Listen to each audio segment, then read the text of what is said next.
Your machine comes with this attachment to hold the feet on the machine, and you'll notice there's a black bar on the back. In order to remove the foot from the machine, all you do is press this little black bar and the foot snaps off. To snap it back in place, you just press the foot over the bar and it snaps into place. Typically, I'm doing this on the machine, so let me show you how to do that. You'll loosen the screw post in order to, let me put my foot down so you can see it. You'll loosen the screw post in order to get the foot on the machine.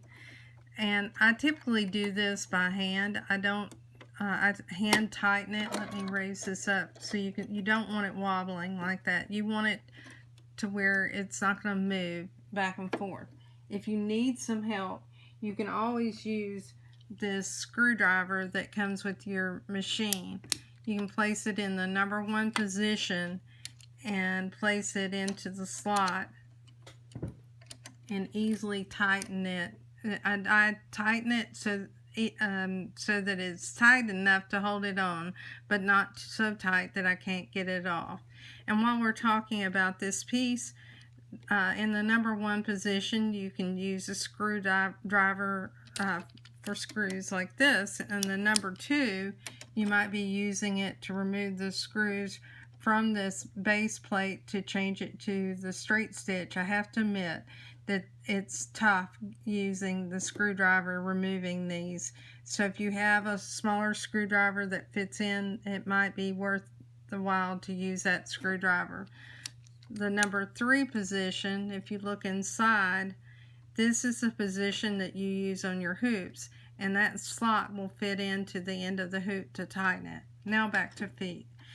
When you have your J foot on, this is the foot that you'll use most of the time with your machine. If you're sewing thick fabric and you're trying to get over a hump, you don't want your foot to be moving up and down like this. What you'll do is press this button, and once it's depressed, that foot is not going to flex up and down because it locks in place. It is the only foot on your machine that has this particular button.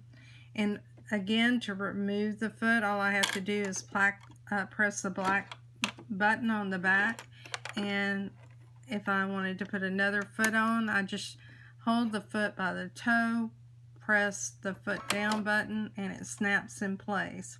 Now, what if you happen to buy a foot that doesn't fit on this piece? Well, that's when you use what's called the S adapter. The S adapter will take a low shank foot and make it usable for a high shank machine.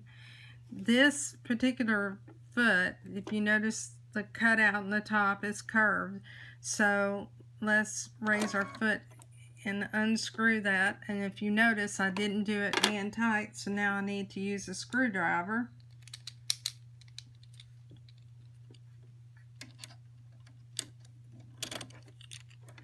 Alright, now in this case, what you'll have to do is you'll have to remove this screw entirely. And the reason you need to do that is so that this shank will fit on the machine. And you want to raise your foot again so you can get under this.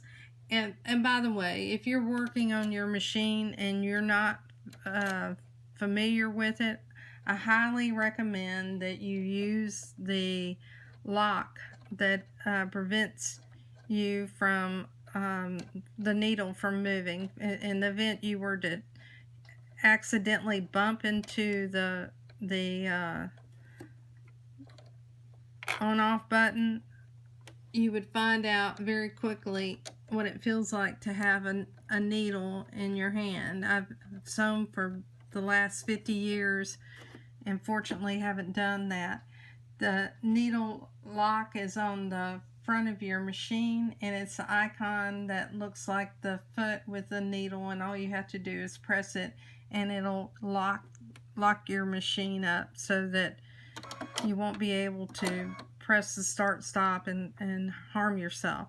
All right, now that that's in place, you need to remove this screw on the bottom, and I won't make you watch me screwing a screw in, but obviously what you need to do, let me raise this back up again. What you need to do is get this foot over here on the side and screw that into place. And once you've done that, then you'll be able to use this foot on your machine. I hope this helps.